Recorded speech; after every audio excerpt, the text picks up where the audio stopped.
Bonjour à tous. Être vrai dans ses relations avec les autres n'est pas toujours facile. Les circonstances parfois nous poussent à prendre des attitudes qui ne sont pas vraiment celles que nous aurions prises si la personne avait été présente, par exemple, devant nous. Mais là, elle est absente, alors on agit un peu différemment. Et cela démontre bien que parfois dans notre tempérament, nous ne sommes pas tout à fait droits, nous ne sommes pas tout à fait dans les pas de Dieu. L'apôtre Paul a eu l'occasion un jour de parler à quelqu'un qu'il aimait beaucoup, quelqu'un qui s'appelait Philémon.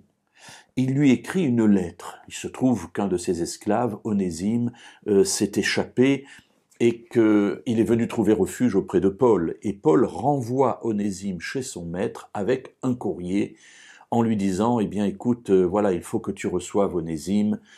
Et lisons la suite dans Philémon, au verset 17, il y a un seul chapitre, donc Philémon 17.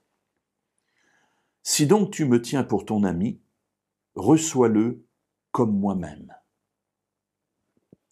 Alors voilà ce que l'apôtre Paul demande à son ami. Il lui dit, écoute, si vraiment nous sommes amis, sous-entendu, et c'est ce que je pense, eh bien, reçois-le comme moi-même, c'est-à-dire cet esclave qui s'est enfui, et que tu pourrais punir, et punir même gravement, violemment, bien tu vas le recevoir comme un frère, parce qu'il est un frère. Et tu vas le recevoir comme si c'était moi. Ah oui, mais c'est pas lui. C'est Onésime. Onésime n'est pas Paul.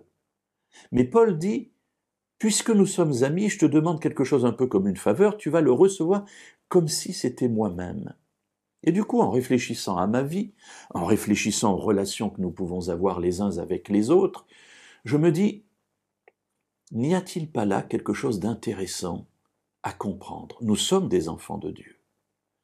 Nous essayons de marcher selon la volonté de Dieu, selon les enseignements qu'il nous a donnés. Et lorsque nous rencontrons d'autres personnes, nous rencontrons aussi des enfants de Dieu. Peut-être des enfants qui le savent, qui l'acceptent, ce sont des croyants. Et puis peut-être des enfants qui ne le savent pas, qui sont des enfants de Dieu, ou qui sont incroyants, eh bien ce sont des personnes effectivement qui ne connaissent pas Dieu.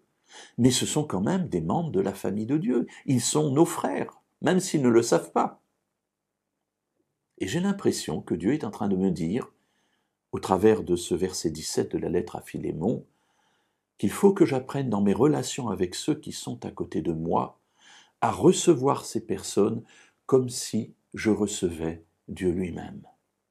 Avec les mêmes pensées, avec la même rigueur, avec la même douceur, avec la même bienveillance. Oui, je crois qu'il y a là réellement quelque chose qui peut toucher mon cœur et m'amener à changer d'attitude chaque fois que je rencontre quelqu'un dans ma vie.